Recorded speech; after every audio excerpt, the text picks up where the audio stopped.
Okay, I think it's about time to start. Good morning to everyone. Welcome to the Diplo webinar on e-learning and online learning within the Online Learning Day. The initial idea was to try to discuss something that's becoming more and more important and a hot issue, which is online learning. And Diplo, with its long experience, almost 20 years now in online learning, wanted to invite some of the top people that we have, our top associates involved in online programs, the lecturers and the online tutors, to discuss a couple of issues. You might have seen the poll that we made in the previous 2 weeks, asking for what would be the topics that you would like to discuss when it comes to the online learning, and we offered a number of topics.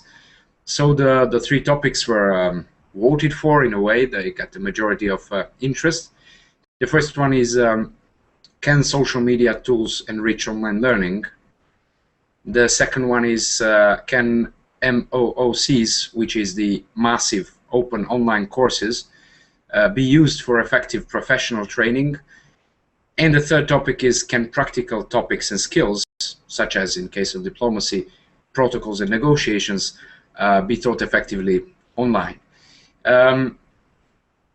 We organized this event online to show walking the talk, basically, to talk about the internet online while we are talking about the topic of internet and the online education.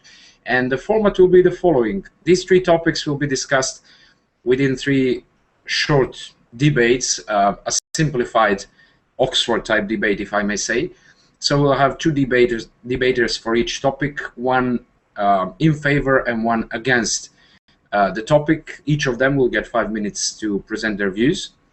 After that, we'll give them a minute to respond to each other. And then we go for a couple of questions and comments from you, from the floor. How do we do that, or how do you come up with the comments? While you're watching the video stream, you have the window, which is Cover It Live window for chat, where we encourage you to post your comments, your questions for the debaters at any moment. The online moderators, or the moderators of this chat that is going in parallel with our video discussion, are Guy Girardet and Dejan Dincic, and they will help us put up the questions that you pose to the panel so that we can ask the panelists after, or the debaters after the debate. Of course, besides the questions, you can, and you're encouraged to send your comments and your arguments, pro and cons, the questions that is ongoing. So we're going to try to see what are the arguments, pro and cons, at the end, and even do the short voting and poll at the end of each of the debates. If any one of you is using Twitter, you're most welcome to tweet from the event. Please, in that case, use the hashtag eDipGeneva, like eDiplomacy shortened, so eDipGeneva, and of course eLearning, if you feel like, because this is the wider one. My challenge as a moderator will be quite tough. It's a different environment now, and it's quite different from anything I've been doing thus far. So it's also one of the examples of the online learning for me, learning how to moderate such an event. Let us switch to the first topic. And the first topic, I'll repeat it, is can social media tools enrich online learning? With us, we have Ginger Pak and Pete Cranston. Both of them are Diplo associates and lecturers with a lot of experience in online learning and social media as well. Ginger will try to argue in favor that social media tools can enrich online learning. Pete Cranston is going to try to persuade us that that this is not really true. In just a brief introduction, we can remind ourselves that currently we have about 1 billion monthly active users on Facebook, 340 million active users on Google+, 200 million active users on Twitter, We get more and more people every day, but the question is, do we really get more knowledge? And how does this flow of information help us learn, or does it distract us, and so on? I invite Ginger and Pete Cranston to unmute their microphones and start. Ginger, you have your 5 minutes. Shoot, floor is yours.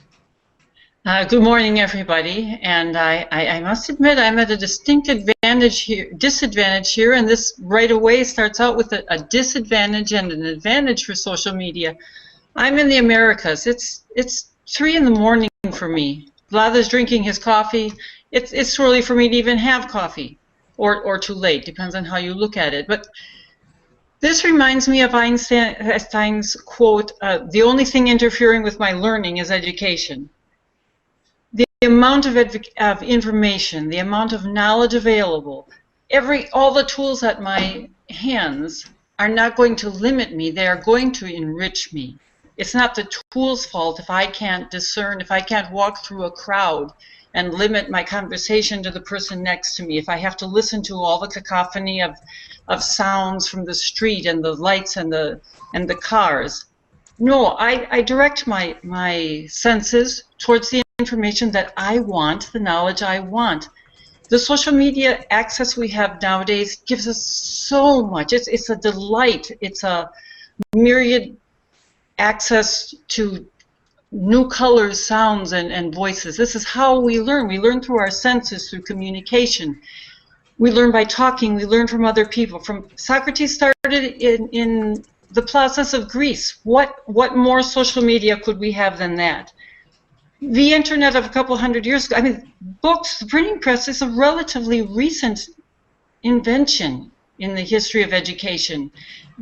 The printing press was the internet and the social media of its day.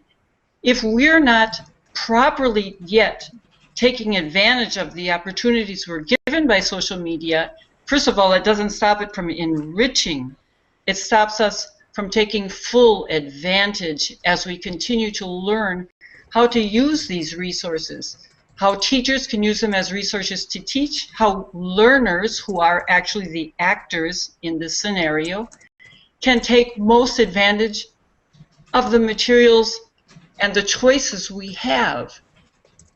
If there is a challenge implicit in this opportunity, it's that we do have to make choices. Well, I prefer to have the choices, to use Facebook for learning, for courses, for classes, to have opportunities to communicate with my colleagues on Skype, to use a webinar, to use Google Hangout. More information, more interaction, more getting together. Now, instead of just having the chance of interacting and taking courses with the people in my small town, I can take courses and exchange information and have access to a multitude of cultures and people from around the world. I'm a social learner. I need interaction. I have to admit, online text courses don't do it for me. I need the input, the interaction, the liveliness. I learn through all of my senses, and social media gives me the chance to enrich my learning experience by using them. Ginger, that was short and sweet. You still have like maybe 2 minutes. Do you want to use them, or you think you have your case? I guess I've got a little passionate, and that made me speak faster than normal. This is an exciting topic. Are we allowed, is it legitimate to wait and use it as a rebuttal? I'm kind of at a disadvantage because I haven't got a clue what Pete's going to come up with there. I suppose I'm so one-sided I don't see the disadvantages, because if there are disadvantages, it's that we're not taking advantage of it. It's like saying that the sun is not a resource because I didn't bother to go outside my house and see that it's there. If I stay in a dark room, I can't take advantage of the sun. Well, let's get out and use those social media. Yes, we have to step out into the sun. We have to take advantage of those resources. But I would prefer to use another minute on rebuttal if I can, Vlad. Thank you. I think that will be possible, that I'll try to limit up to 1 minute the feedbacks. Okay, thank you, Ginger. Pete, your 5 minutes.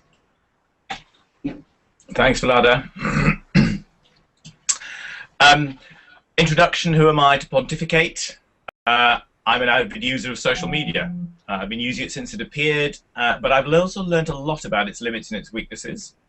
I've also been involved in learning and training for about 40 years, mainly working with adults, so I feel comfortable. I have an understanding of the many, many ways people learn that Ginger talked about, and the essentially social nature of effective learning. But note, I don't include things like Google Documents or public wikis or even Google Hangout as social media.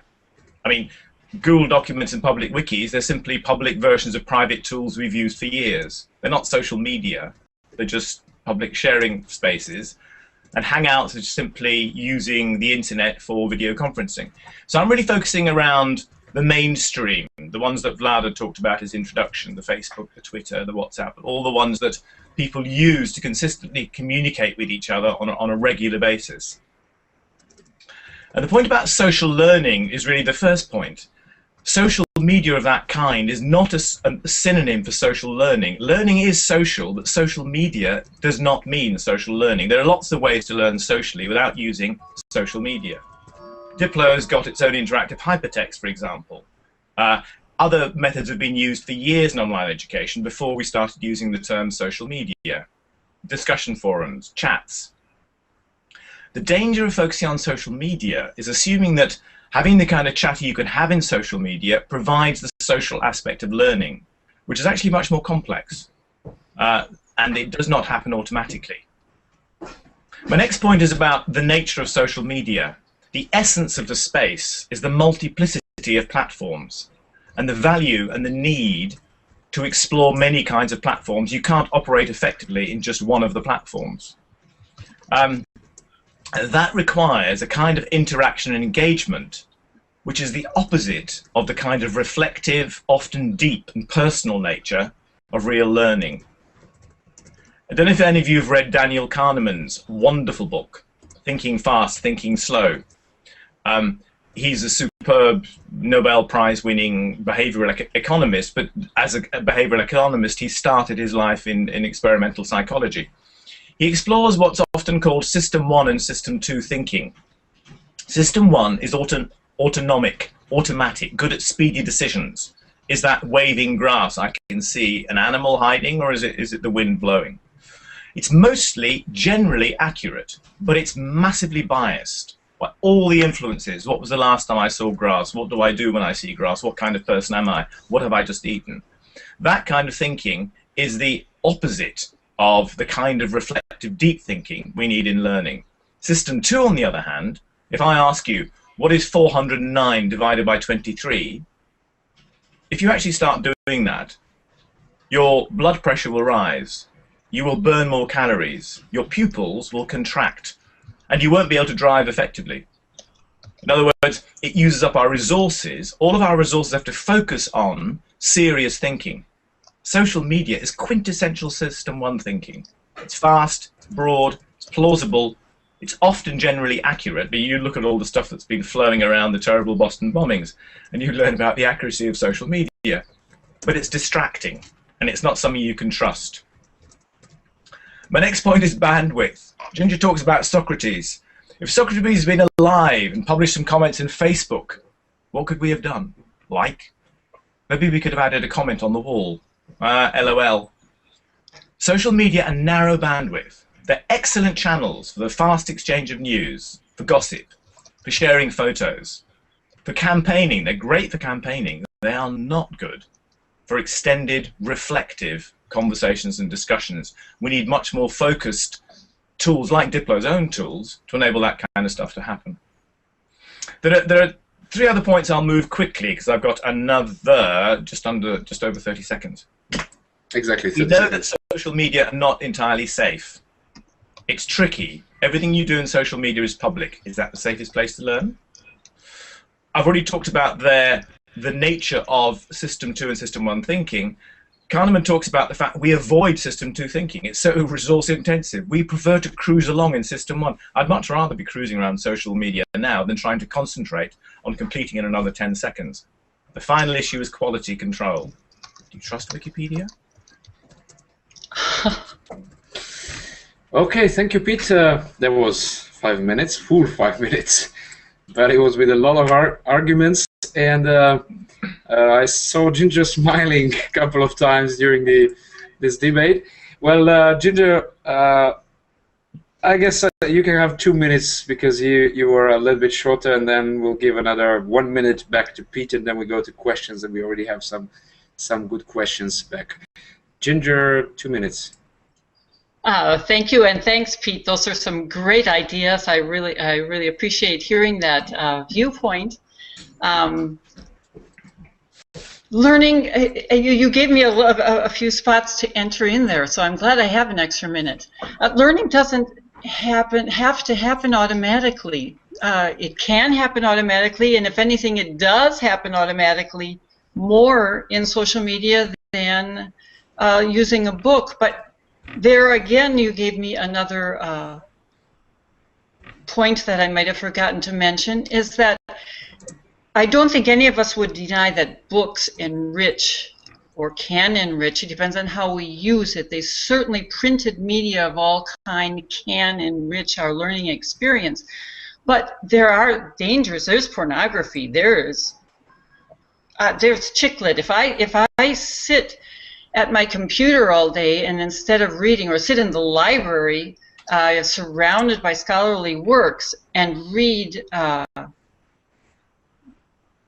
detective novels, I'm not really going to get very far in my physics exam.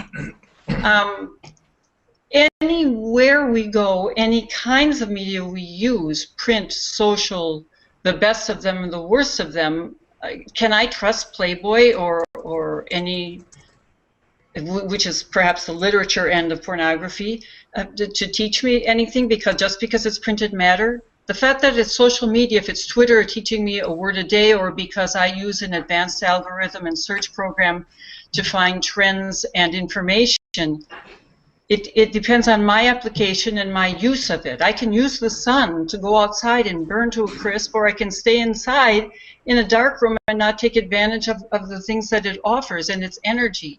It depends on how I use it as a teacher, as a learner, and that's where your excellent example of Diplo comes into play, because social media can be used for fluff and for fun and for sheer enjoyment, as like balloons, or it can be used as a serious scholarly tool, as we do use it in Diplo.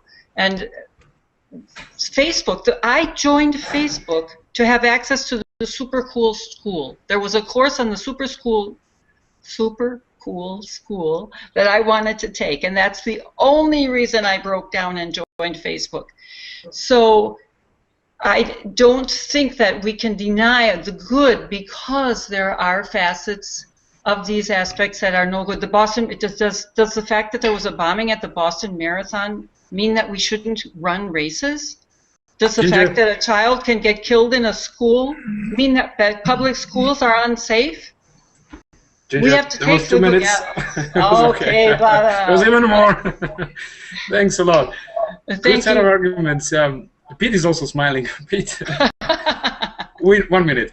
Try to. All right, just two things. One, Ginger, I didn't mention books apart from talking about. Okay. Yeah. Right, I mean, right. you know, we're talking about online learning, but my second point is this. This what we're doing now. This is learning. We're conversing in real time. We're having a conversation. We're engaging. There's a back and forth, and there'll be questions from other people. This is not something that Twitter is that is particularly. And I'm an avid Twitter user, as you know. So my fundamental contention is they're fabulous tools, social media tools. And remember, I'm cutting out traditional collaborative and interactive tools like this one, like video chats. But the system one nature of Facebook, of Twitter, of YouTube, where I spend a lot of my time, is the antithesis of what I need to learn. And I learn from all sorts of media, but I know perfectly well that if I'm going to learn, I'm going to have to just cut off from the constant chatter, the system one chatter, the seductive, engaging, fun, which is precisely what we've evolved to do. We've evolved to avoid hard thinking. We've evolved to stay awake and stay alert. But when we have to focus, we have to stop, and we can't drive, and we can't surf our way around social media if we're really trying to learn. Okay, thanks, Pete. I had a couple of questions and feedbacks on what you said, both of you, but there is a lot of questions from the floor, if I can say, from the audience, from the chat. So I'll rather switch to them and try to go through a couple of them. Liz Galvez is in a way, if I can say, on Pete's side, saying that isn't the disadvantage of social media in learning that it focuses the attention on the immediate and sometimes the superficial and discourages deeper research.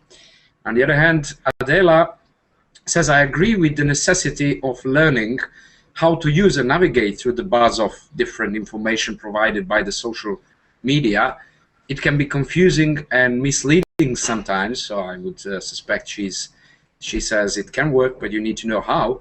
Mary says, I wonder how much we use social media to do our thinking for us.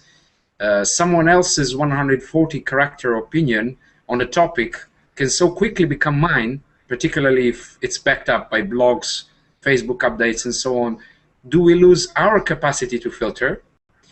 Patrick says, on the topic of accuracy of information in social media, in an article by Nature magazine, they found out that Wikipedia was almost as accurate as Britannica Encyclopedia. Yeah, good. And finally, Deirdre says, enrich is a very tricky word. Everything enriches. And I think the last one comment from Fernando is, if we part from the premise that effective learning is experimental and the participant learns by doing, then there are probably certain things that can be learned from social media, but they're limited to the things one does in social media, which I would say are specifically interactive. Does that make sense? And I'll give last minute to each one of you to comment on this and wrap up. Let's start from Pete this time. Pete. I live in Oxford, where there are Oxford debates. And by and large, I use a bicycle to get around. Oxford's flat. It's ecologically sound. It keeps me fit. If I'm going to go to London, I've actually never cycled to London. I'll take a train, or I'll take a coach, or I'll sometimes drive. And I think the point about online tools in general is the importance of selecting exactly a point from Nadira on the chat. It's selecting what's appropriate for particular contexts.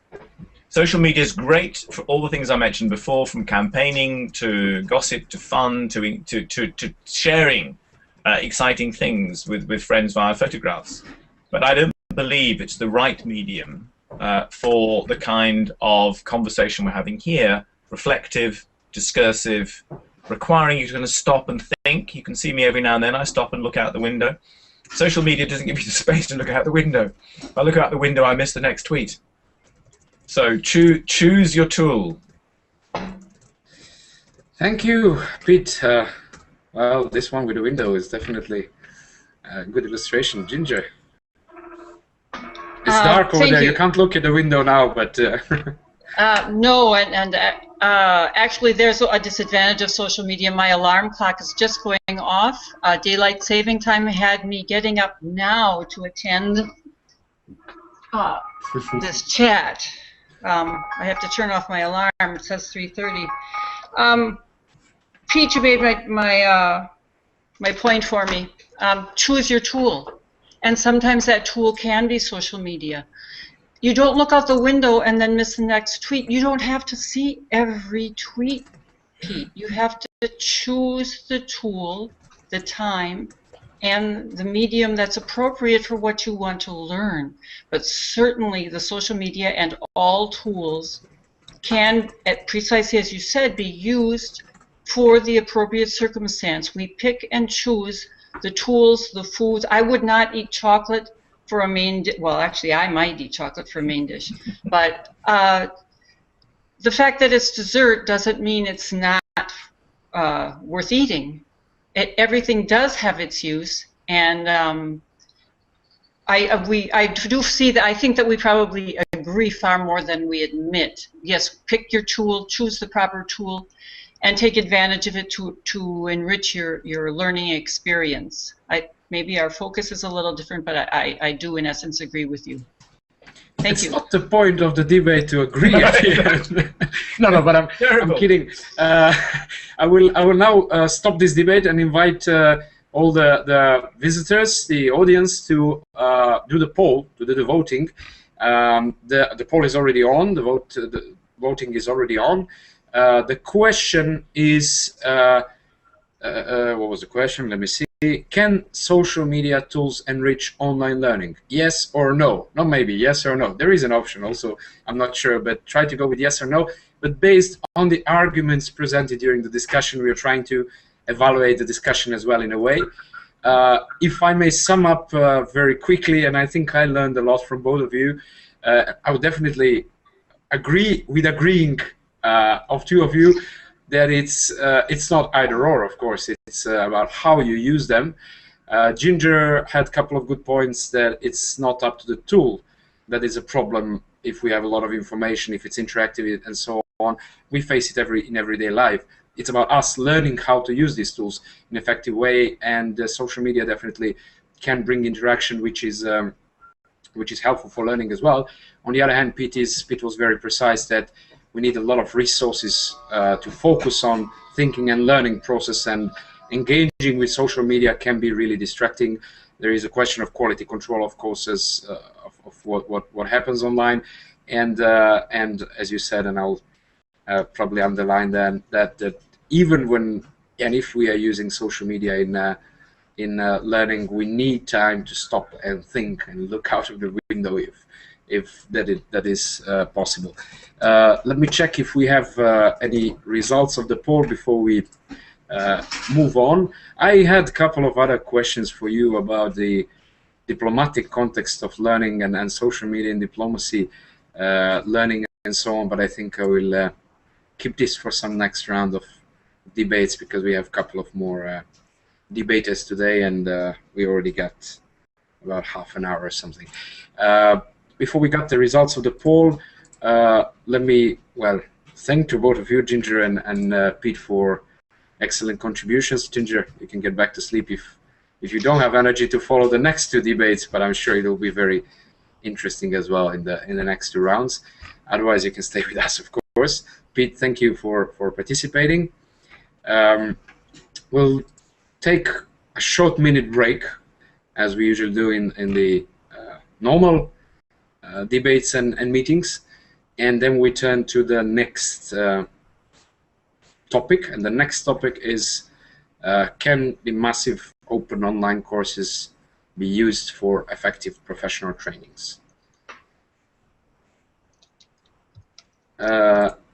The results of the poll for the previous one, which is can social media tools enrich online learning? Well, 55 of you said yes. 3% of you, 3% of you said no, and there were quite a number of undecided, 41%, which probably goes in line with what Ginger said at the end, that we agree to agree to sum up this discussion. Okay, thank you both.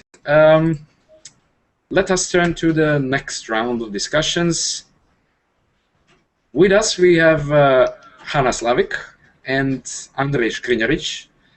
Both of them are unfortunately without a video, and I suspect there was a hard night before, so they don't want to show their faces to you. Kidding. But they definitely have a lot of arguments on the following topic. The topic is, can MOOCs be used for effective professional training? For those that might be new with the term, MOOC stands for Massive Open Online Course. And there's been a lot of buzz around this in the recent years.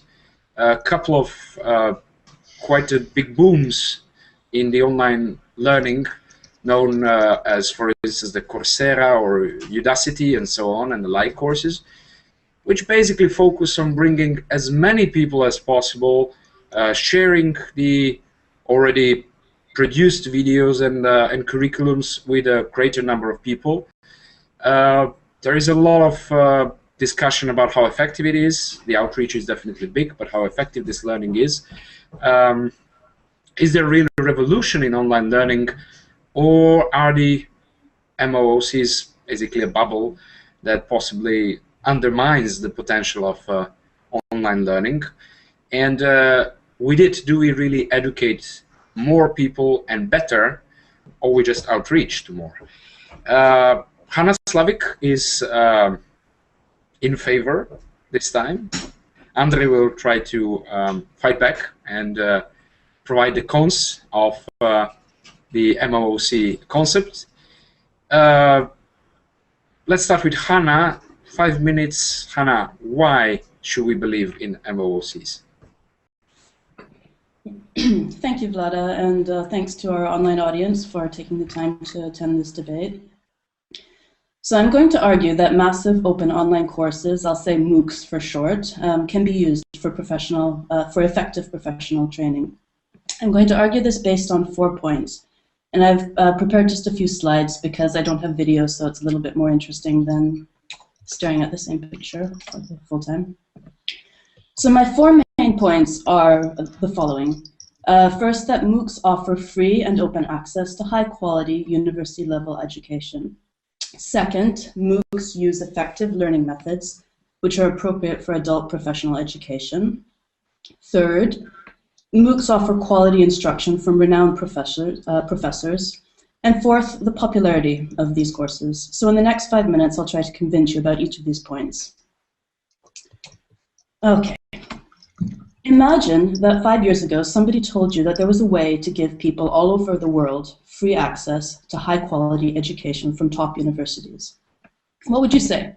Probably you'd say, great idea, how can we do it?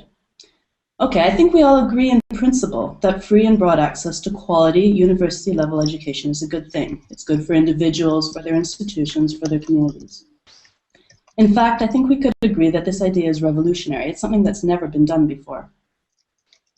However, I think we have to admit that the delivery of online education to a mass audience requires certain approaches. It does impose a certain number of limitations. Learning materials have to be prepared in a way to be shared with a wide audience. Automatic assessment of assignments is required. There's a limited amount of real interaction with course lectures that's possible, simply because any approach which involves a high ratio of instructor to learner interaction is going to be very expensive. And expensive education is by definition exclusive. So while the MOOC model is not perfect, it's something that's still under development and it stands to be improved over time. I think we have to admit that it's something that's never been done before. It has vastly increased access to education around the world. And I think it's fair to say that a basic prerequisite for effective professional education is access. Open and free access underpins further development of effective professional education. So that's my first point.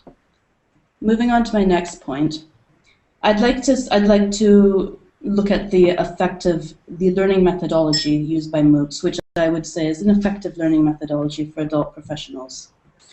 MOOCs are typically based around learning materials and activities which have been shown to be effective for adult learning, for adult professional training courses. For example, MOOCs offer flexibility, learner control, and independence within the structure set out by the course. In other words, participants decide what to study, how, and when, which is appropriate for adult learners. The frequent short quizzes which are interspersed with the learning materials, such as videos, have been shown to improve the overall retention of information among the students. Many MOOCs use peer assessment for essay-style assignments, which can't be automatically marked. This draws on the experience and the knowledge of the enrolled course participants, and the process itself, the process of marking the work of your peers, provides further learning. In a MOOC, much course learning is based on forum discussions. The knowledge contained in the student body of a MOOC among all the participants who enroll is immense. And in a course for adult learners, it's important to acknowledge and to draw on this body of knowledge rather than suggesting that learning is delivered only by course faculty. Some MOOCs also allow for informal peer assessment through voting on forum postings. The postings which receive a lot of positive votes are flagged for attention, helping students to navigate through the vast amounts of information. So there's formal as well as informal peer assessment. And finally, I'd suggest that the MOOC format drives innovation. It drives a search, an ongoing search for improvement, and it provides a testing ground for new methods and activities. For example, I recently read an article about a new MOOC on management at the University of Oklahoma, which is building a graphic novel into the learning materials. Other examples include the use of social media tools. So there's many examples of innovative activities built into MOOCs. As with any training opportunity, some MOOCs are going to be better than others. The recent failure of one MOOC, which ironically was focused on online education, received a lot of attention in the media. But the design or delivery failure of one course doesn't invalidate the whole model. The learning principles, the learning methodology is appropriate for adult learners. Okay, on to my next point. Hannah, one more minute. Try to keep yeah, my last 2 points are short. Thanks. So MOOCs offer quality instruction from renowned professors. Participants have the opportunity to learn from top instructors at some of the best universities worldwide. And these instructors provide relevant and filtered materials which are high quality. And the fact that so many renowned professors have already joined this movement and are teaching MOOCs will attract other well-qualified people to this model. And my final point is about popularity. I know we don't have to like something just because it's popular. MOOCs are not the only model of online education. They may not be the best, but they're hugely popular at the moment. And this increased awareness and acceptance of online learning that this has brought can benefit providers of other kinds of online courses too. And the MOOC model in itself is adaptable. Professional training can benefit from adopting what works and adapting the things that need to be improved. For example, some institutions are looking at recruiting alumni members from previous courses to serve as tutors in ongoing courses in order to improve the ratio between tutors and students. So there's a lot of room and space for innovation and improvement.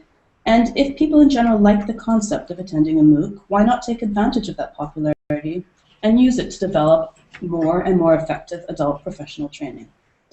So those are my 4 points. Here they are, just quickly in review for you. I hope this has been persuasive, and I'm looking forward to comments from the audience and to the counterpoints raised by my colleague. Thank you. Thank you, Hannah.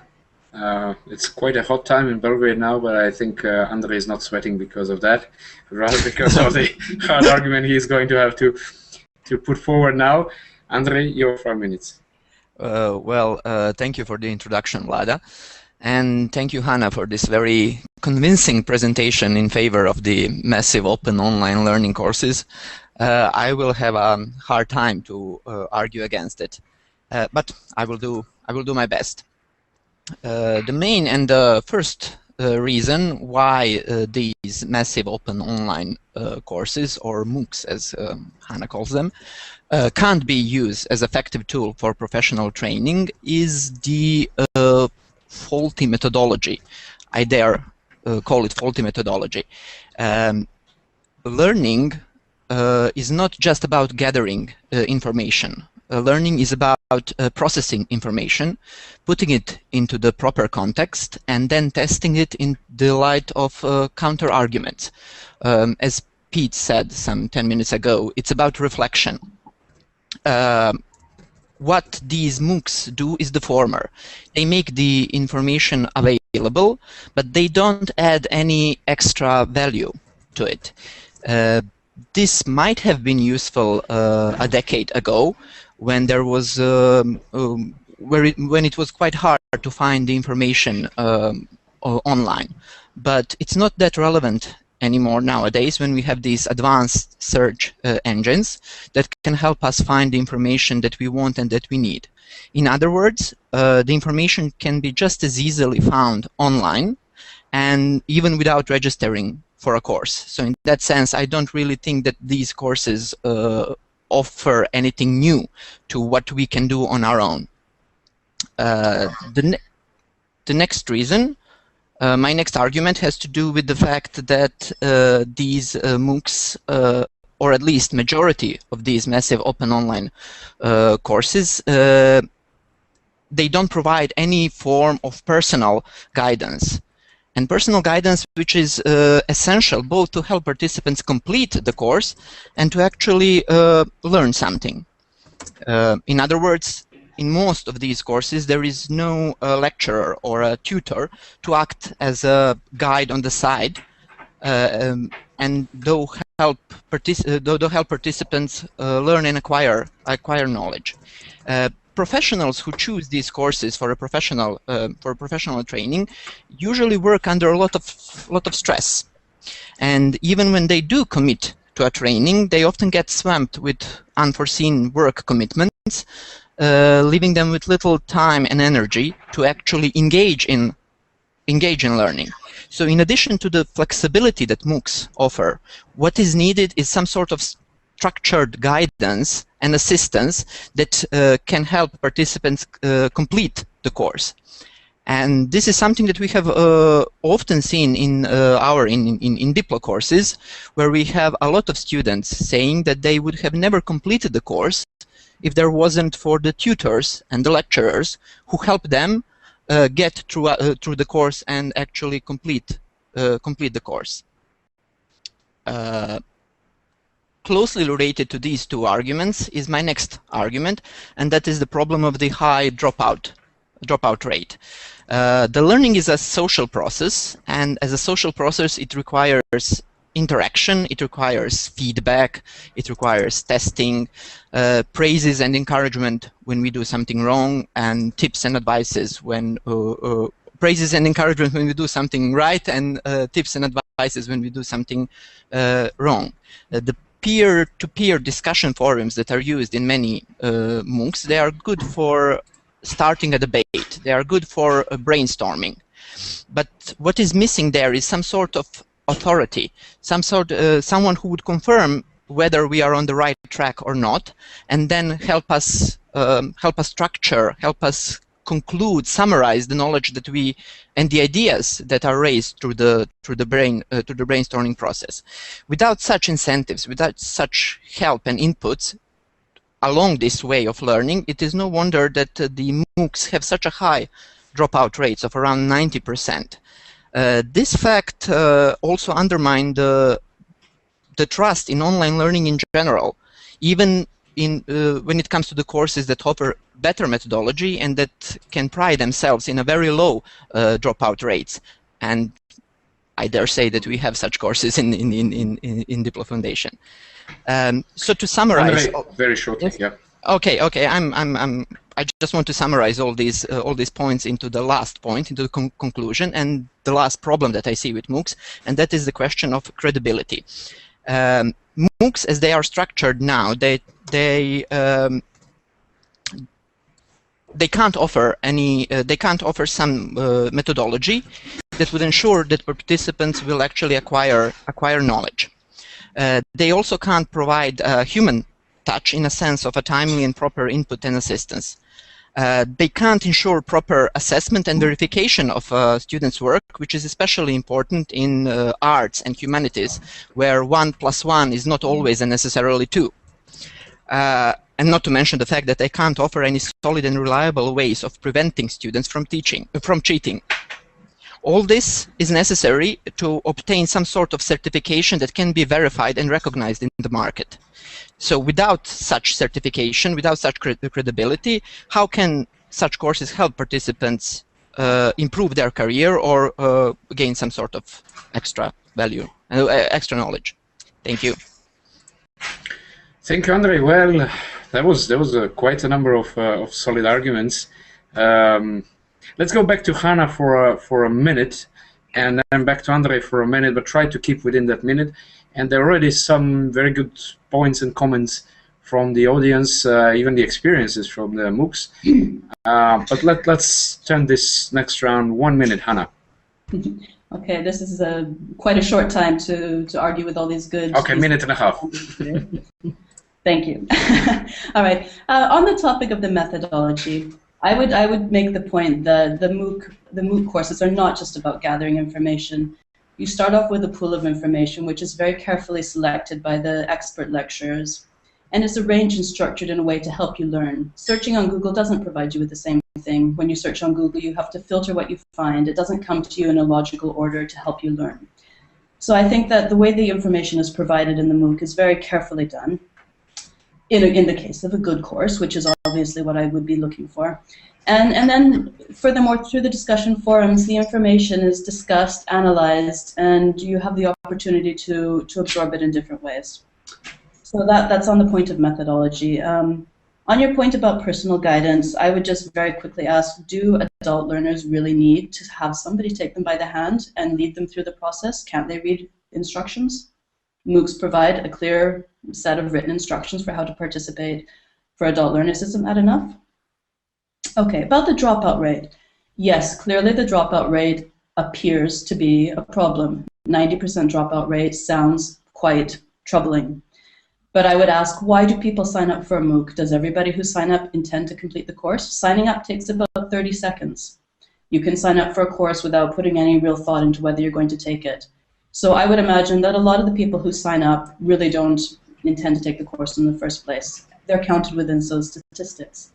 Other people will read some of the course materials. They will use it to get an overview of the topic. They might use it for in-depth learning, but simply not want to complete assignments. So there's many different ways to attend a MOOC, and most of those are perfectly valid. If you attend the course for whatever reason you choose, and you get what you want out of it without officially completing it, that doesn't mean it's a waste of your time. It doesn't mean that you should be counted as a failure. So I don't think a 10% completion rate can be compared to a 10% completion rate at a university, for example. I don't think that a completion rate is actually a statistic that matters when you look at a course such as a MOOC with free, open access. Okay. Finally, on the topic of... No, I'm done? 30 more you seconds? can put within 15 seconds. Okay. Just very quickly, on the topic of credibility, there are ways around things like certification. For example, invigilated exam centers. Most of the top providers of MOOCs are looking for ways to address these problems. For example, exam centers in different countries where people could sit exams in an invigilated situation so that the incidence of cheating would be reduced. And I would finally conclude by saying that cheating is a problem in any academic institution, in any situation. It's not something that's specific to online learning. If we haven't eliminated cheating in universities face-to-face, why should we assume that we could eliminate it in online courses? Thanks. Sorry for going over my time. Thank you, Hannah. No, the good point about cheating, sometimes it's even harder when they give you all the books and tell you to do whatever you want, but you have to complete the exam. That's probably the hardest exam. Andre, well, then 2 minutes, huh? Okay, I will try to be. I will try to be to respond to some of the Hannah's comments. Well, first of all, yes, I do believe that adult learners still need some help and guidance, because maybe even more so than sometimes in some situation, maybe even more so than children, because adult learners, they have their careers, they have their jobs, they have their families, they have much more other things that they have to take care of in their lives. So sometimes it is very, very hard to keep on top of things. And without some sort of help, input, guidance, assistance from lecturers or from tutors, it's quite hard for them to arrange their time in a way that they can achieve all these goals. And in our courses, in Dipole Foundation courses, we have seen that this is exactly what many of them need and appreciate: the personal assistance and guidance and help, someone that they can talk to in a case, in a situation when they have some problem. About the cheating, of course, yes, there will always be cheating, and we have that in traditional in situ learnings, and we have that in online courses. But the idea is to reduce or to bring it to a minimum. In massive open online courses where you have like 30,000 people attending a course, chances for anyone to reduce cheating are less. I mean, we are talking about numbers here. You can't control 30,000 responses coming from 30,000 participants. And my last point to address Hannah is the fact of the statistics. Yes, when we talk about these numbers and the fact that 30,000 people enroll a course and maybe only 5% of them complete the course, that's not it's not a big issue. You still have 5,000 people completing the course. But statistics are statistics. So when we talk about percentages, 90% of something is still a large number, and 10% of something is still little. That's all. Thank you, Andre. I think two of you could really go on with that. And what I like with debates of that kind is that we have people that effectively have a lot of experience in this work, and previously Ginger and Pete in social media, and then two of you in online learning environment. And it's really good to hear the practical and points from the experience. There is a good number of questions, and I'll try to run through them and experiences about it, and then I'll give you a final minute, hopefully a minute, to conclude before we go for voting. So Dachau has personal experience, says couldn't finish the MOOC course because I found them in, the information overload and very weak guidance, something that also Andre referred to. I'm great fan of intermediary-based ICT, so maybe the same reason as the lack of intermediary or instructor. Then Asher Akalo says, MOOCs can be used for effective professional training if we are considering professional courses like Cisco courses and Microsoft courses. However, I also think that a huge dropout rate is as a result of the courses being self-paced and minimal supervision, so that there is a tendency to procrastinate, probably again back on having some good guidance. Adela Dantiu says, for me it was more of testing the environment. I didn't really have the motivation and the time to complete it, and indeed it was weak guidance and not that much interaction. Prakash Nopane, and I apologize if I don't pronounce the name correctly, says, I learned and passed artificial intelligence course from the Stanford University, but failed other two courses. We didn't hear why, but okay, completed one at least. Fernando says, I agree on the importance of tutors. They matter because the demographic of students in online courses are generally busy people that need to feel engaged. Patrick has a good point. He says, although I don't think MOOCs in their current form can replace a university degree, I think they can provide guidance in the sense that they show the user reliable sources of information. I can use Google, but what tells me that the information that I found is relevant, true, or pertinent if I'm not an expert in the subject, which brings us back to what Pete said in the previous debate about reliability of information. And finally, there is a proposal for a new type of a blended course by Xochitl, saying tutoring is critical. Maybe we are looking at a different blended model. MOOC first, tutoring later for those who do complete the courses. I'll stop here and I'll bring the floor back to two of you. Maybe this time, firstly to Andre, try to keep within a minute to conclude, and after all, persuade the people to vote for your points after this. Andre. Thank you, Vlada, and thank you for sharing these comments that we received through the chat. It seems to me that most of our audience feels that tutoring is important, and I think this is something that MOOCs will eventually have to adopt as well. They have to provide some sort of guidance. But the question is, when they provide some sort of guidance, you are increasing the staff, you are increasing the administration, and by that you have to be financially solid, in a sense that you have to start charging those courses so that you can pay for the staff engaged in the courses. Once you start charging for the courses, they will neither be massive nor will they be open anymore. Good point. Hannah, your last comments. Be concise, sure, sweet. I agree that the question of tutoring instruction is important. And as I mentioned, there are MOOCs which are looking at models of bringing alumni in to tutor as volunteers, and apparently there's been quite a huge response and interest from alumni members. So I think there are ways to address that concern without necessarily increasing the cost of running such a course. I do agree that it's something that the model needs to look at and to take into consideration. But there's room for innovation. There's ways to address this. And then I would very briefly address the point about completion, about several of the comments from the audience that people started a course and didn't complete it. When you enroll in a course just to see what it's about, I think it's quite normal that you might attend for a few weeks, you get a sense of how it is, and then you don't necessarily have any need to complete it. If a course is part of your professional training program, if it's linked to advancement at work, if it's knowledge that you need for your professional engagements, then you have a pretty good reason to complete it. And I think that a course which is aimed at a professional group and attracts people who need that course for their work will have, let's say, those participants will have the motivation they need to complete it. Thanks, Hannah. Okay, so well, this was quite a not a heated but quite a controversial debate. I liked it.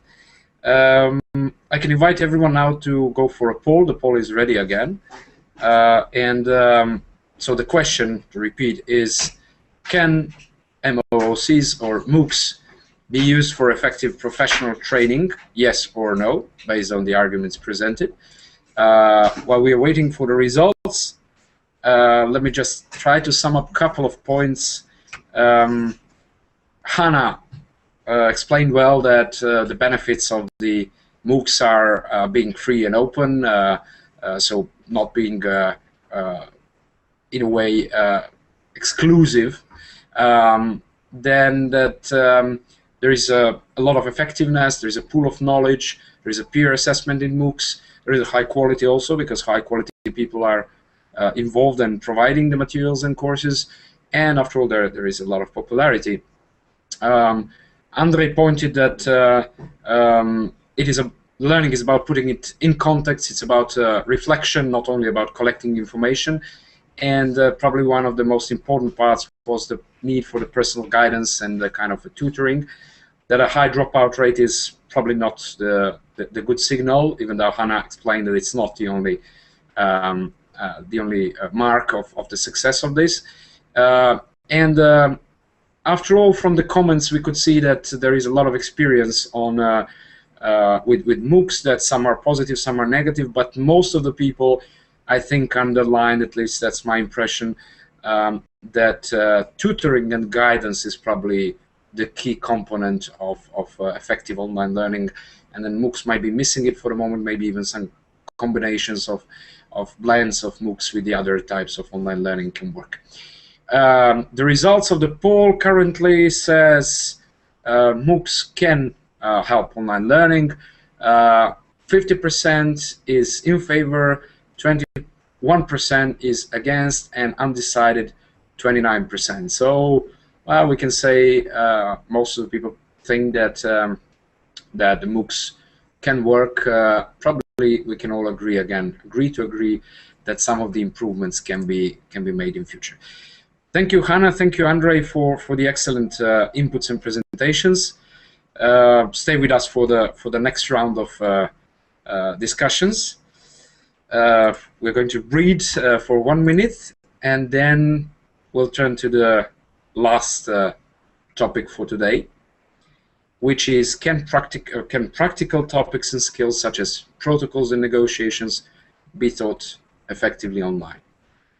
In the meantime, I can remind you that the benefit of being in the online space in events such as this is not only being in pyjama if you want, but also being able to grab a cup of coffee at any time, and you don't really disturb anyone by getting in and out of the room. Turning slowly to the third topic of today, which says, again, can practical topics and skills, in case of diplomacy, in diplomatic context, protocols and negotiations, for instance, be taught effectively online? With us, we have two debaters, Jovan Kurbalija and Teresa Koreisova, both of them with also experience not only in online learning but also in diplomacy and international relations. Jovan will try to explain or persuade us that that this is possible, and I think it'll be a hard task. Teresa will try to fight back and explain why this might not be so possible to learn practical skills online. The question is, for instance, can you learn how to negotiate peace online? And well, in diplomatic context, again, can we really get a new Talleyrand or Metternich through the online education courses, whether through social media or through MOOCs and so on? I'll give the floor to Johan first. Johan, 5 minutes. Try to keep within the 5 minutes. Johan, try to unmute your microphone first. I don't think I can hear you. Still not. You can give a try. Fine. But maybe. Can you hear me now? Okay, now it's good. Now it's good. Thanks. Good morning. Thank you, Vlada. Thank you for a really lively discussion and on previous 2 questions. And as Vlada said, I will have a rather hard task to prove that we can gain skills online. It's unmute, yes. Yeah, it's okay. It's advantage of having Dan in me here in the office. He just warned me that to unmute the microphone. Good. It is a rather difficult task because some sort of default perception is that you cannot gain skills online. You can learn about international relations, you can learn about international economics, but you cannot learn how to negotiate, you cannot learn how to behave properly, protocol, etc., etc. Now, I will try to argue based on my experience, personal experience, that it is possible, and I will show you a few images. Let me just share it with you. I'm trying, both from my personal life, family life mainly, and my professional life, skill training in negotiations. Now I'm just be patient with me. Some sort of screen sharing I'm trying to activate, which doesn't work for some reason. Anyhow, I will have then to narrate without visual aid since it doesn't work. Essentially, what I experienced, and I will get back to Pete Cranston's distinction between action A, our immediate reaction to things, which are the place where mentally we are doing the sort of skill activities, and system 2, where we are reflecting. Skills are usually located in the system 1, where we have to react fast. And from my experience, well, I tried very hard and mainly unsuccessfully to learn how to iron my shirts. It is a sort of constant, every family has its own internal debates, and it's constant debate in my family about ironing shirts.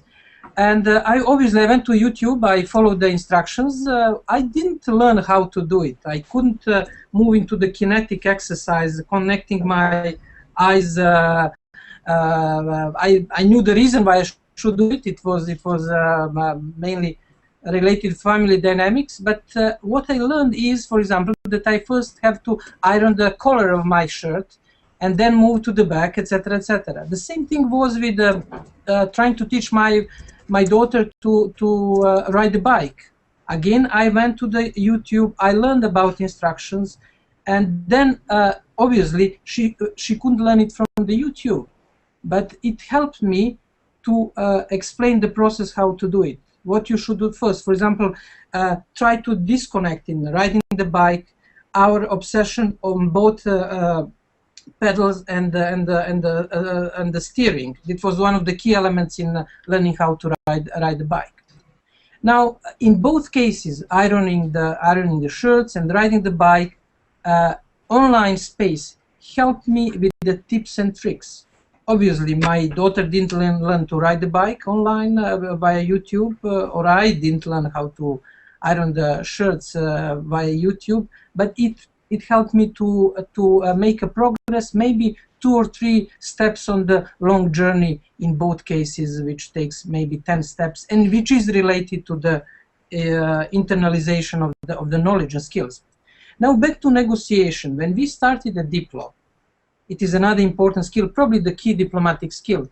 When we started at Diplo 10 years ago with the first exercise on negotiations, everybody in the diplomatic training community told us that it wasn't possible. And our intuitive thinking agreed with that, because emotions are so emotional, the negotiations are so emotional, they require engagement, they you have to acquire chemistry of the process. And you cannot learn it online, obviously.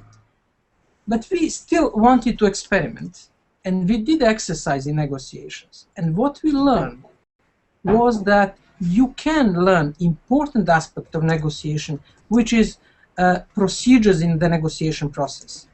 And it is crucial for example, junior diplomats. Junior diplomats are not negotiating peace deals in remote castles somewhere in Norway or Switzerland.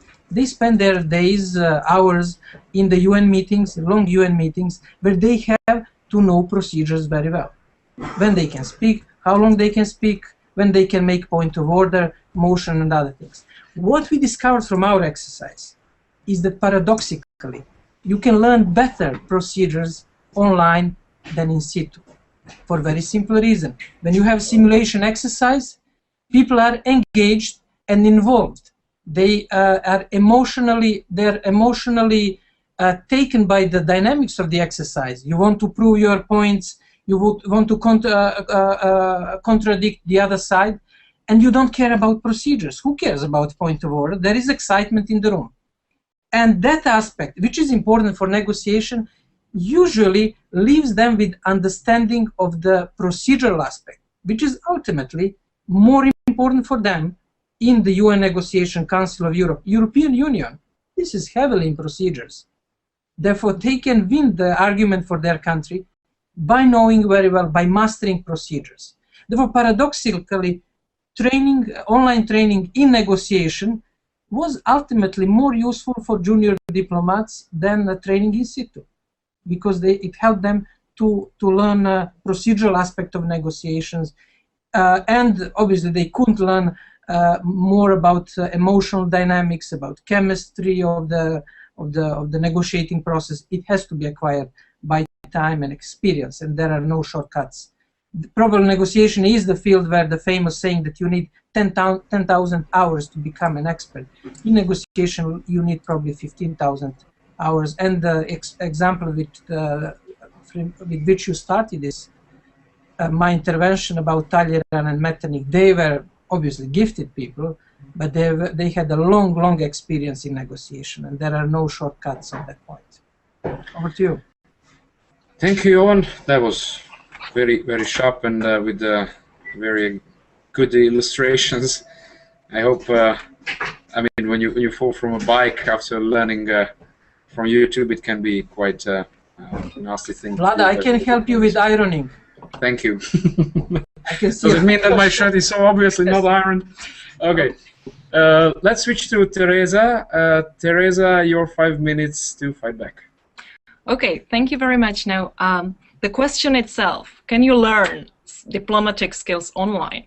Even this question makes us think that how can you learn skills online? Because the only thing you can gain in a course that you take online is the necessary theory. But there is no way you can gain the skills, because that you can only gain when you go through the real life situations, when you are in the real life setting. And only then, with a significant time and practice behind, you can eventually get there. Now, you can try to go around this, but maybe trying some fun methods like simulation exercises. You can try to have simulations online, simulations of negotiations, simulation of state dinners. We can imagine anything. What is important for diplomats that you can try to train online to get ready for this real life situation. But while you're doing this, it can be a lot of fun, but you're out of the reality. It can give you in a way.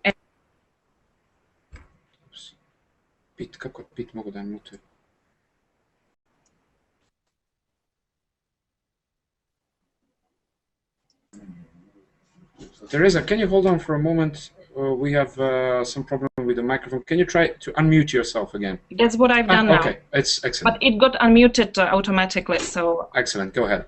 Okay. So let me just try to pick my You'll get another minute. Sorry? You'll get another minute. Another minute. Okay. How kind of you. Well, you can try to learn these situations to get you ready for the real life setting online.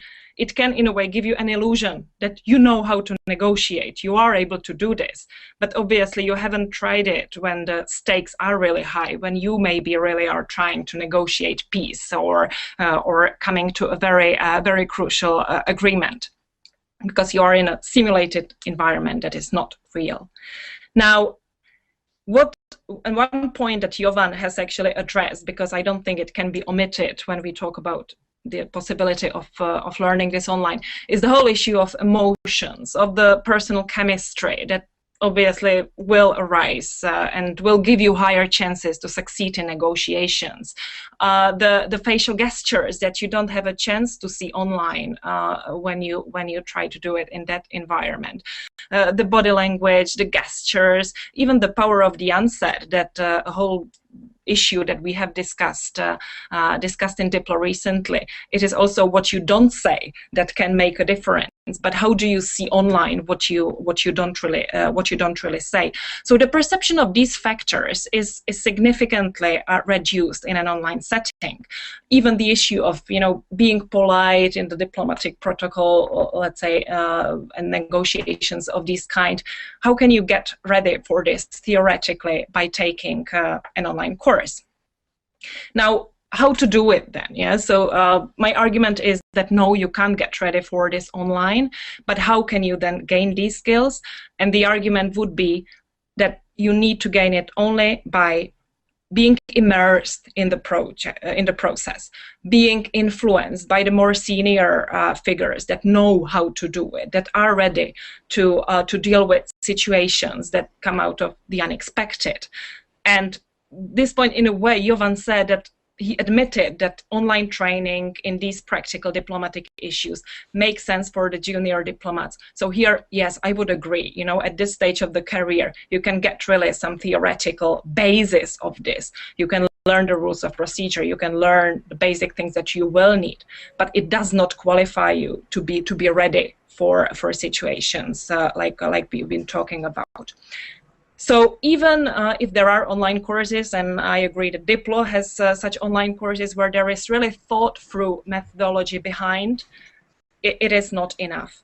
This methodology doesn't help us to be able to learn practical diplomatic issues, such as protocol or negotiations online. Thank you, Teresa. Well, that was a good set of arguments, and you even didn't use the full time that you had, but I think it was quite useful. Well, you have another round. One particular thing that was very interesting was when you said that you basically you might get an illusion that you know how to negotiate just because you took the online course. Now, Jovan, a minute back to you to respond to not only this but any other point that Teresa took, and then Teresa will take another minute. Jovan. Well, I think the key point on meta question is if can you gain diplomatic skills in any sort of training, in situ or online? That's the key issue. I'm here a bit skeptical about possibility of training. I think coaching, immersion, being next to great negotiator, having a feeling of the room, learning from mistakes, which is extremely important. This is what we usually forget in learning. Seeing mistakes of others. This is everything part of immersion. And Vlada, you learn a lot about internet governance, but I'm sure your experience from the multi-stakeholder advisory group, Vlada is member of the multi-stakeholder advisory group, gives you different view about that. Therefore, the meta question is, can we learn negotiation and protocol at all in courses, in situ or online? My argument is that we can benefit, especially junior diplomats, can benefit more from online courses than in situ courses. That's the key element. Therefore, I agree on that point with Teresa that probably we can have three elements: online courses, in situ courses, and some sort of coaching. Coaching by experienced diplomat, by senior colleague, experienced negotiator. Therefore, that I would introduce that trinity in discussion in it. And my argument is for important part and very often neglected part. You know how it is in diplomatic services. Junior diplomats think about big issues. geostrategical issues, the end of history, question of China and United States, future European Union. But then when they are assigned to the first posting, they go to the dark room, the sort of you don't have a lot of sun, as you know, in the many rooms of the UN in Geneva and New York, and you have to spend your hours following procedure and advancing your point in that setting. And for that you need to know where you should speak, where you should question the other side. And that aspect can be gained much more easily online. Thank you, Jovan, also for offering the Trinity and the new way forward that we may discuss. Teresa, one more minute for you.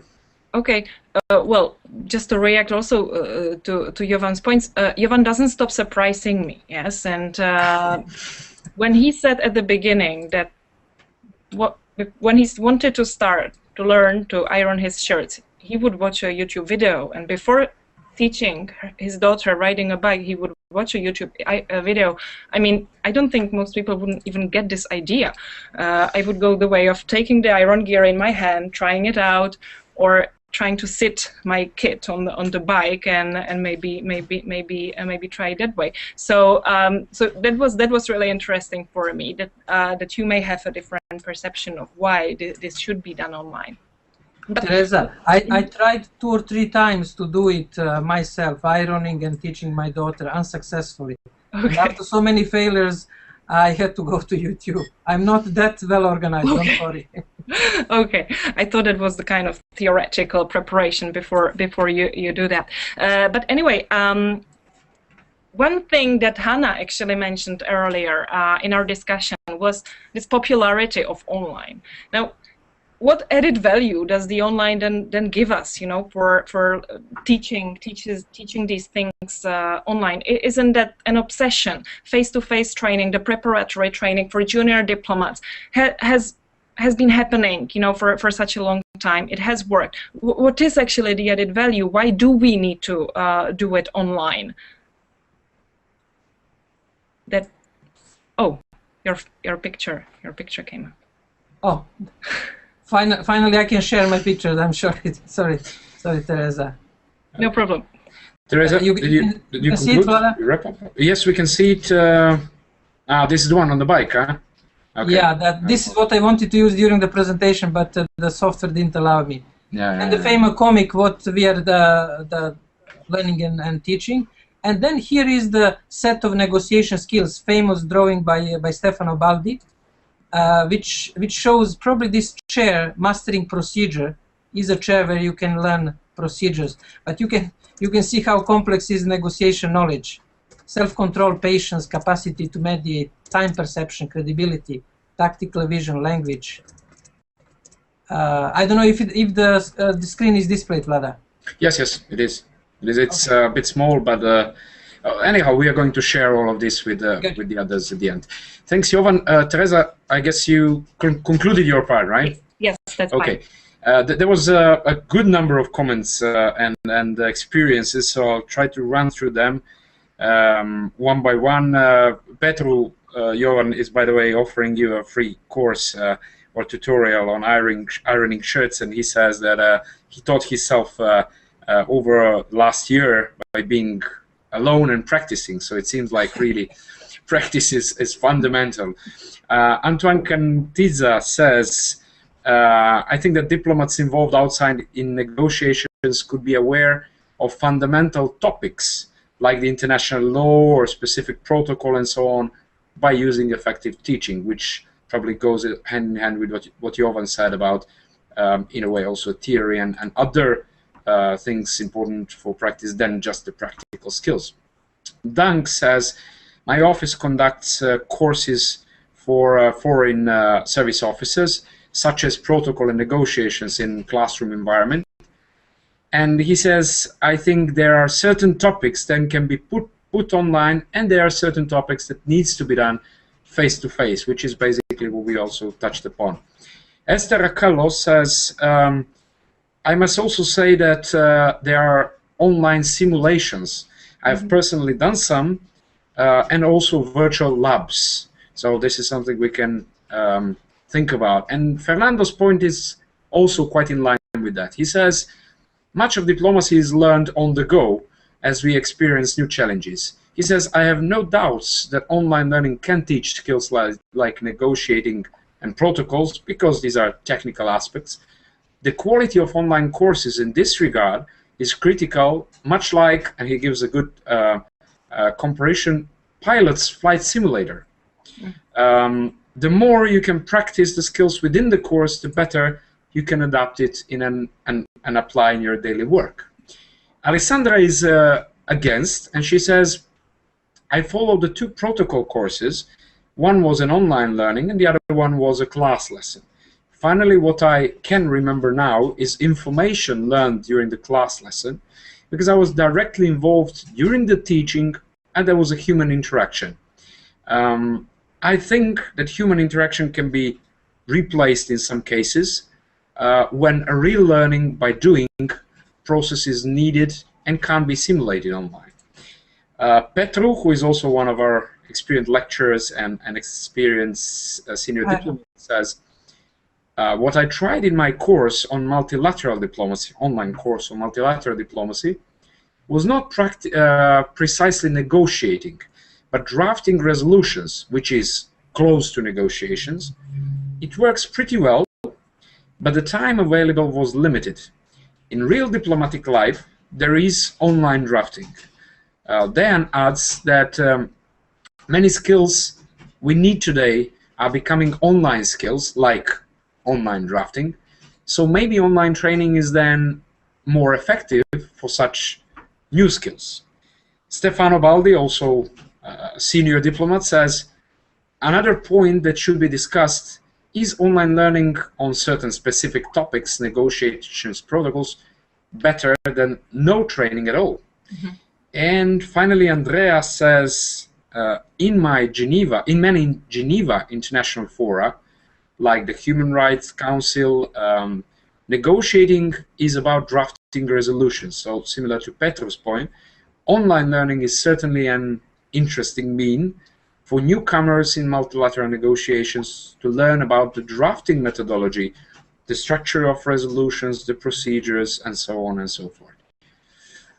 I will stop here. Very, very good comments and points, and a lot of experience from the audience. This is what really gives the value to this debate.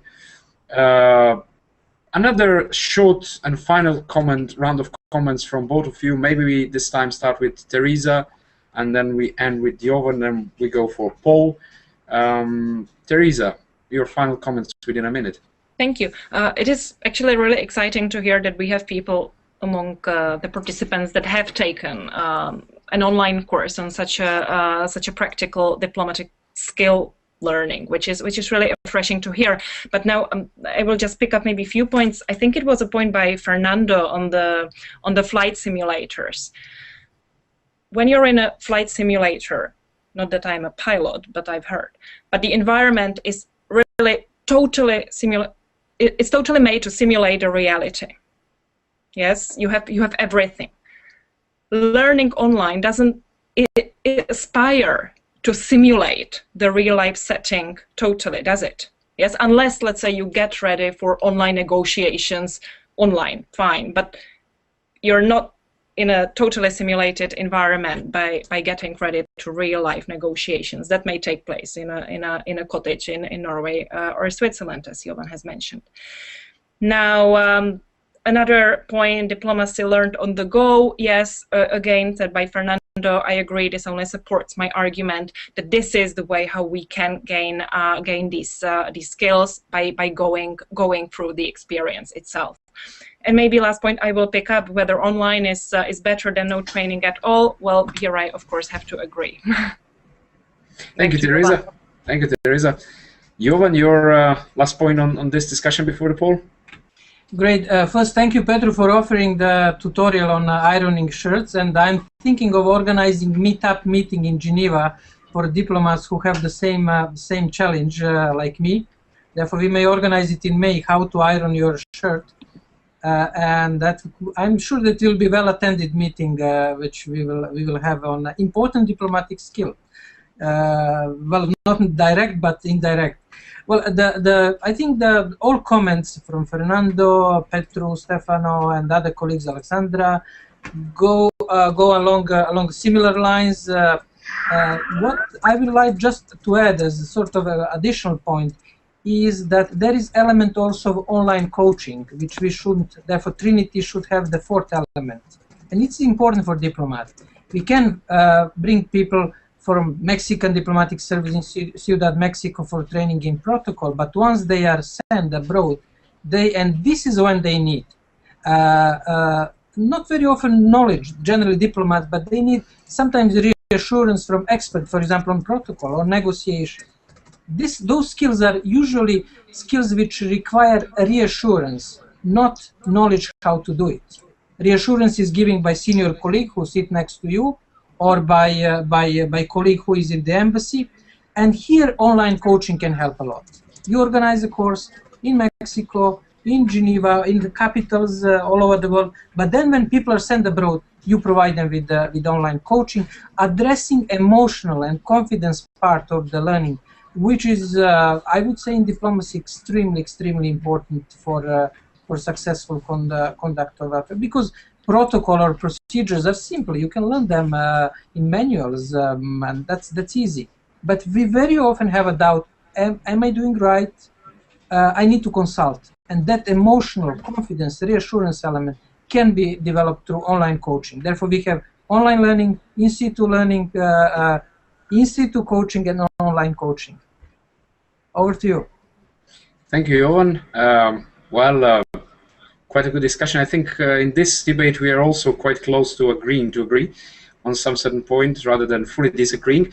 There are some results already from the poll, but now I invite everyone, those of you that have not given your vote yet, to repeat the question of the poll: can practical topics and skills such as negotiations and protocol be taught effectively online, yes or no, or undecided, based on the arguments presented by Teresa and Jovan? Instead of summarizing the discussion, I think you already did it very well. I'll do one short exercise, remembering that Ginger, who is with us from the first debate, has experience with online learning, with diplomacy, and with flying the planes.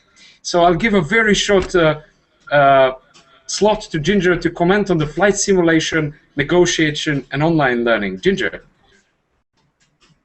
Thank you, Vlada. This is a very excellent, very interesting series of debates that I really appreciate all of your input. It is a very good point that I believe it was Fernando brought up about flight simulation, and I can tell you that the simulation for pilot training, particularly instrumental training, does simulate not only the situation and the mechanics, but the tension involved. It is very difficult. It's such a good simulation, as Teresa pointed out. It involves all of your senses. It's a very encompassing environment. It takes you over and actually reproduces the emotional aspects that Jovan has talked about. Now, I think, having done also simulations of negotiation with Jovan, with Alex Tigronia, both online and in situ, these when they are interactive simulations, do actually emulate and stimulate the same emotional response and give the tension, the high tension of the simulation. So I would say that a very well-designed simulation does bring a lot of that in. It's fascinating. I don't want to take any more time, but while the intensity of the experience that Teresa implied is higher for a pilot, the stakes are higher. It's life and death. There definitely are elements of the same emotional involvement in online simulation of meetings and negotiations. Thank you, Ginger. I just had to use the opportunity while we have also a pilot and a diplomat and an educator with us to comment on that. The results of the poll currently says 68% of people are in favor or think that we can learn even the practical skills online. 9% of them says we can't, definitely, and 23% of people think if they don't have the opinion if this is really helpful or not. Very, very productive and good discussion. Thank you, Teresa. Thank you, Jovan. Before we close this event, there are two things that I want to share with you. Firstly, or a couple of things. Firstly, to tell you that there is more than 70 people currently in the chat room or throughout the seminar, which is really a great number. And I see that there are also people with a lot of experience and great comments and inputs and so on. I found this exercise really, really valuable and amusing. Secondly, to tell you that this is just the first part of the online learning day that Diplo is organizing today. I hope we are going to continue with such kind of debates on this and other topics. The second part of this event is taking place in Geneva tonight. So all of you that might be in Geneva or around are most than welcome to join from 6 p.m. till 8 p.m. It's a kind of informal gathering at Diplo's premises, Rue de Lausanne in Geneva. We can also post it to cover it live there, and Guy can post the address and the time. So we'll be really glad to see you with us. Lastly, at the end, I'll give the floor to Jovan to wrap up and also put we'll put on the short video comment afterwards from Ambassador Alexander Fazel, who is a permanent representative of Switzerland to the United Nations office. He had a short address that we recorded. Jovan, before I put the video on, maybe your final words for this first part of the online learning day. Jovan. Thank you, Vlada. It was very inspiring, and we heard a lot about online learning. I have to admit, I just came from the meetings yesterday in Belgium, and I'm often asked about online learning. Can it work? Does it work? What about massive online learning, etc., etc.? Therefore, a lot of insights were provided in discussion, and I think we can in a way provide informed decision, and informed decision usually goes in the, I would say, analog way, not digital way, yes or no. Yes for online learning, or yes for in-situ learning, or no for online or in-situ learning. It's analog. In some situation we can use online learning, as we discussed in the last discussion, last point, or we can use massive online learning, etc., etc. Therefore, the key purpose of online learning day is to increase informed discussion on online learning, not to side or to make a simplified decision. It is important for individuals, it is important for institutions. We are getting back discussion to Geneva. We are based in Geneva. I am in the Rue de Lausanne, which colleagues who will come this evening will visit our office. Geneva has huge wealth of knowledge interaction in diplomacy. And one of the challenges that we try to address is how to share that wealth with the world, because Geneva is an important place for negotiation, it's an important place for policy making. We ask Swiss permanent representative to the United Nations, Ambassador Alexander Fazel, to share his views about importance of online learning for interaction between Geneva International and the rest of the world. How that channel, how online learning can facilitate more engagement of the world, especially in the fields where important decisions are made in Geneva. It is a trade diplomacy, internet governance, climate change, migration. When you walk through the Geneva, you can find quite a few buildings of international organizations where important decisions are made, particularly for developing countries, but not only for developing countries. Now, I would like to invite you to hear the message from Ambassador Fazel, and with that to invite our colleagues who are in Geneva or Lausanne, around Geneva, to join us this evening for a lively debate on mainly what Geneva International can offer in fields of online learning. Over to you, Vlada. Thank you, Jovan. I'll now try to put the YouTube video on. We'll also send the link to the YouTube to all of you and cover it live so that you can see it, and we'll, of course, post it afterwards online. We'll also try to post the whole video coverage of this debate later on online. Let me give a try to do that. In the meantime, I also want to remind you to use the poll on how you liked this whole exercise and debate and the topics and everything that I think is running now in the Cover It Live. Let me try to put the video on and see how it works. While Vlad, while you're trying, we will try to initiate the process on the reflections of online learning. Therefore, it shouldn't be just one event. We should have a series of events discussing various aspects of online learning next month and later on. Thank you, Jovan.